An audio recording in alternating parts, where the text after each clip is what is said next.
This video is going to review the alternative forms of inheritance that we used in an assignment.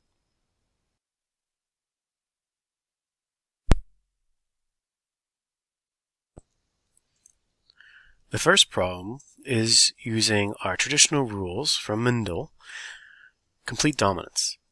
Assume that B is dominant and represents black feathers. Assume that B is recessive and represents white feathers, or no black. Determine the feather color in the F1 and F2 generations. So immediately we can see here, it doesn't matter which parent is male or female, but they do give us that in the diagram here. You see the female has a black plumage and she's homozygous dominant, and the male parent is white and is recessive and is homozygous recessive, because this is using complete dominance, right? This could be a monohybrid cross. You see the male gametes here only contain the recessive form of the allele, and the female, her eggs, contain the dominant.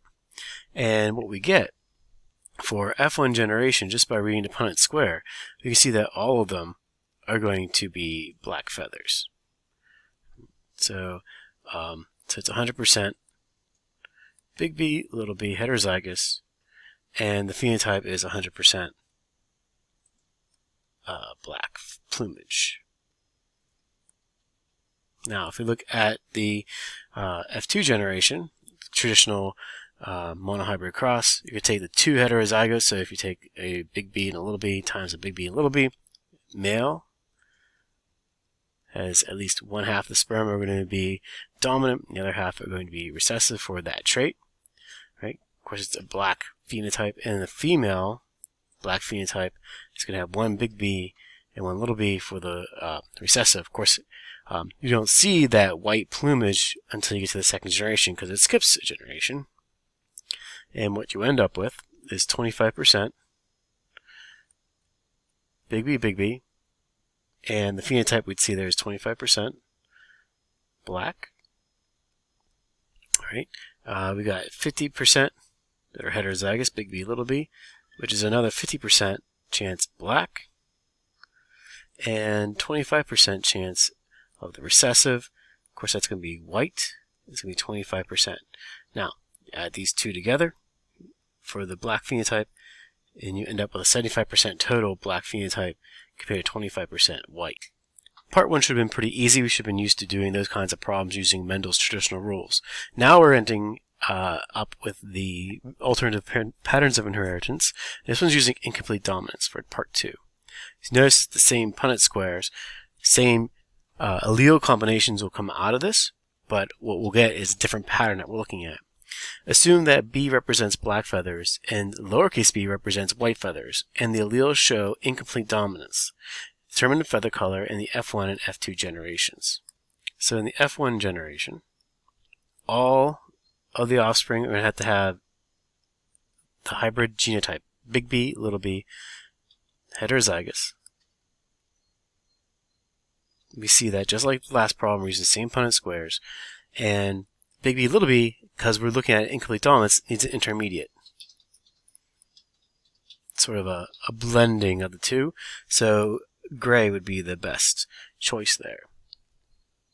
Alright, so what you end up with for the F2 is taking two gray individuals. So F2, you're taking a big B, little b times a big B, little b, two heterozygous. Again, a monohybrid cross, but this case we're looking for that intermediate. Right? So the parents would both be gray on our Punnett square. So you get 25% big B, which would be just like the mom, black. You would end up with little b, 25% chance, and that would be white. So that's 50% of the possible offspring. The remaining 50% is going to be big B, little b. It's going to be our intermediate. It's going to be gray. Right? So in this case, our phenotype ratio is 1:2 to 1. Right? And what that sort of tells us is that 1 black for 2 gray for 1 white. Typically, if it was complete dominance, you would see a 3:1 ratio. The third problem is using codominance. It says, assume that big B is dominant and represents black feathers. Assume that little b is also dominant, represents white feathers, using the rules of dominance. Completing the F1 and F2 generations, you should see a specific pattern here. Alright, so again we have the same Punnett squares for the F1, F2 generations because those are not changing. We still have the same parents, of course. So, because we're changing the rules here, right, you're going to have 100% big B, little b. And according to our new rules, all the chickens are going to be checkered, or salt and pepper, meaning mixture of black and white feathers. Not gray like the previous one, not intermediate, but actually both of those phenotypes are being shown throughout. So when we apply our F2, right, we got 25% of the chickens are going to be big B, which is going to be just like the mom, going to be black feathers. You get 25% that are little b, which are going to be white feathers. And you're going to get 50% that are going to be big B, little b, just like F2's parents, right? They're going to be our salt and pepper, or checkered chickens.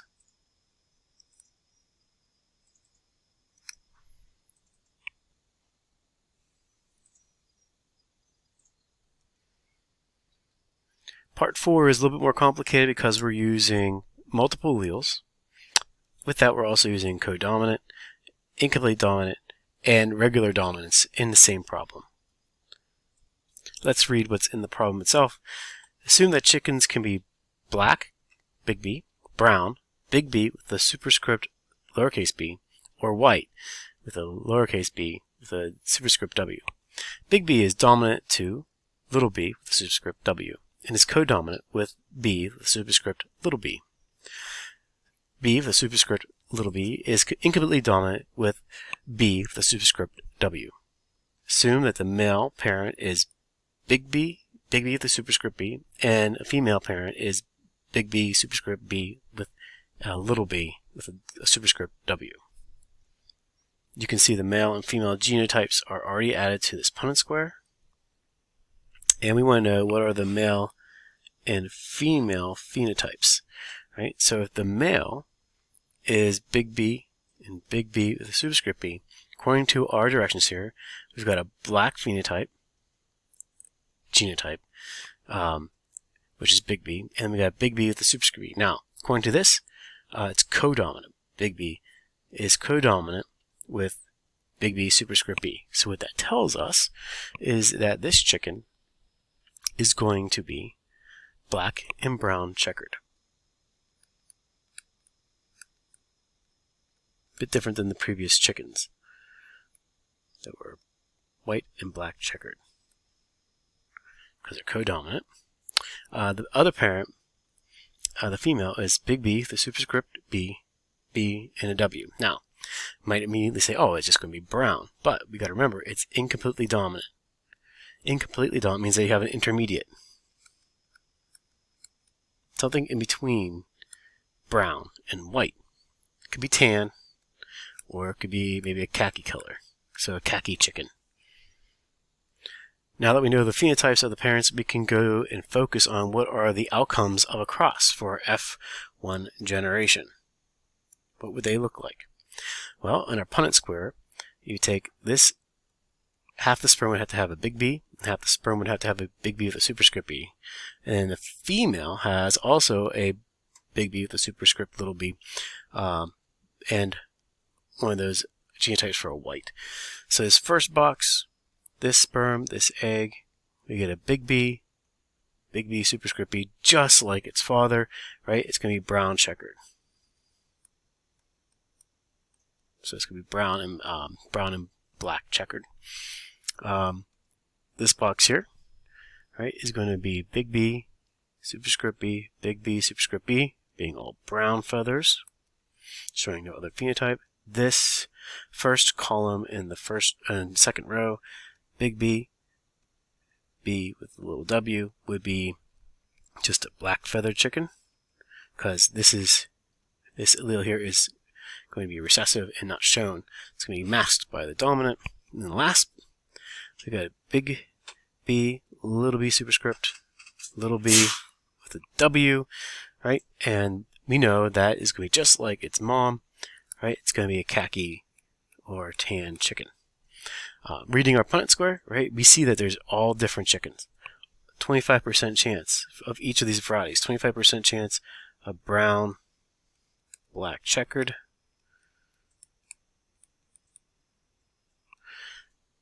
You get 25% chance of just brown. 25% chance black. And 25% chance khaki or tan. And that would be solving the problem.